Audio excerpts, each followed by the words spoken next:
They got me, y'all. No, but seriously, this video is going to be all about handling chargebacks. I'm going to be walking y'all through some of my experiences with chargebacks, so y'all don't have to go through the same thing that I went through. I'm going to be talking about chargebacks from digital products and also from physical products, what you can do to prevent chargebacks on your website. So go ahead and stay tuned.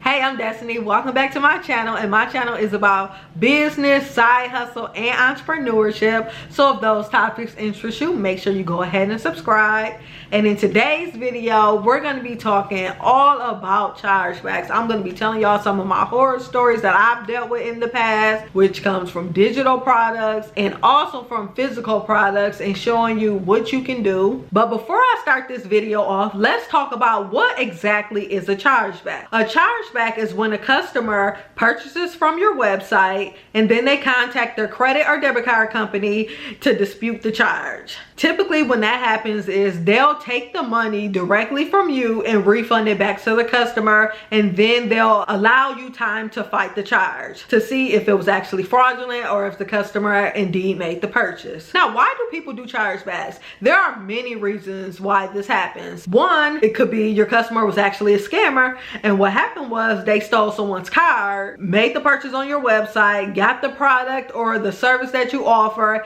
and then that person later seen their credit card statement and noticed that they have no idea where that charge came from, and then they dispute the charge. So in that case, your customer is just a flat out scammer. Another reason will be your customer doesn't like your policy. They ordered something, maybe it doesn't fit, you have a no refund policy, maybe they want to exchange something but you don't offer exchanges, so they want their money back. They'll file a chargeback for that reason. Another reason a customer can do a chargeback is because a lot of the times customers don't know what to do or who's responsible when they don't get their package. Two reasons they don't get their package. Number one, hopefully this is not the case, but you legitimately didn't send out the package. So they're doing a chargeback because they didn't get the package actually. And a lot of times customers will contact you, but sometimes people don't even want to deal with that. They didn't get their package, they're filing a dispute, and now you have a chargeback. Another reason is UPS says their package was delivered. The customer says they didn't get the package, and of course the customer is mad at you. Technically, the customer is supposed to contact UPS or their postal service and file a claim to figure out what happened to their package, but most of the times they just get mad at you. They file a dispute. Now you have another chargeback. And those are fairly simple to fight if you can prove that it was delivered, signed for. But like everything with chargeback, there's not a 100% chance that you're gonna win. Like, even if you did all the right things on your end, you submitted the proof that the credit card company is asking you for, there's still not a 100% chance that you're gonna win. So what I did was I created an ebook that's gonna show you my methods to make sure that I win chargebacks majority of the time. So you get a copy of the policies that I have, the apps that I have in place, all of the different scenarios that I've been through with chargebacks. So I've been a hair business owner for a couple years now. I did hair business online, I had a storefront,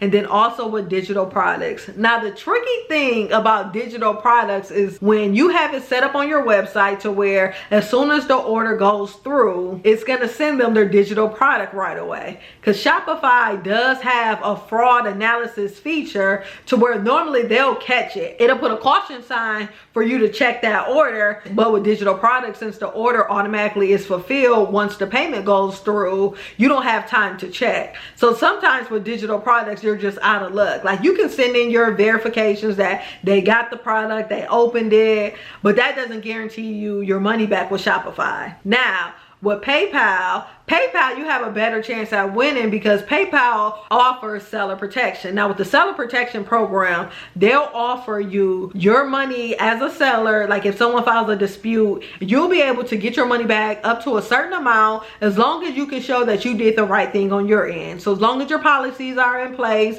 if you're sending out different orders, you can show that you actually shipped out the order. This is the tracking number that's attached. They signed for it, so they received it. Same with digital products. products, as long as you can show that you sent it, they opened it. With PayPal seller protection, you're almost guaranteed your money back. Now Shopify, on the other hand, Shopify can be hit or miss sometimes, especially if you're selling digital products. Now with physical products, what you can do is make sure that everything is airtight on your end.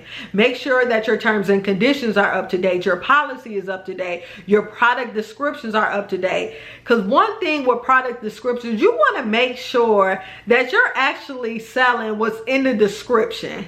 Now, because a lot of times people will sometimes not even have a description, and then they'll just send out anything, and of course the customer is a little upset because it's not what they expected, especially when it comes to hair. Now the next thing I'm gonna say when it comes to products is that sometimes, like if your customer, like let's say they want to exchange something, you might offer a no exchange policy, but if they contact you, like let's say within the same day of their hair getting delivered, like it's okay to be a little lenient. That way you'll get a satisfied customer. You ain't got to worry about the customer doing a charge back, trying to get their money back because you're not willing to be lenient with your policy. Now, but when certain things like that happen, you do want to keep account of the different transactions that you have with that customer. So some tips that I make sure I do when it comes to communicate with the customer, I make sure I only communicate via email regarding the order, and I make sure that they include their order number, their name, and also make sure that the email that they're emailing me from matches the email that I have attached to the order,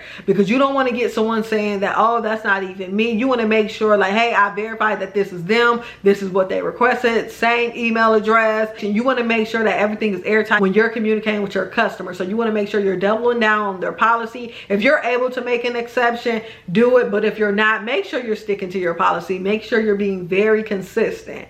So I hope this video helped you when it comes to winning or even dealing with chargebacks, because chargebacks can be a headache, and I've dealt with some of the worst chargebacks. Like I've had customers come to the store, buy hair, dispute it later, say it wasn't them, then I have to pull camera footage, find them tagging me in the hair, like just go through all these different loops just because the customer wants to file a chargeback.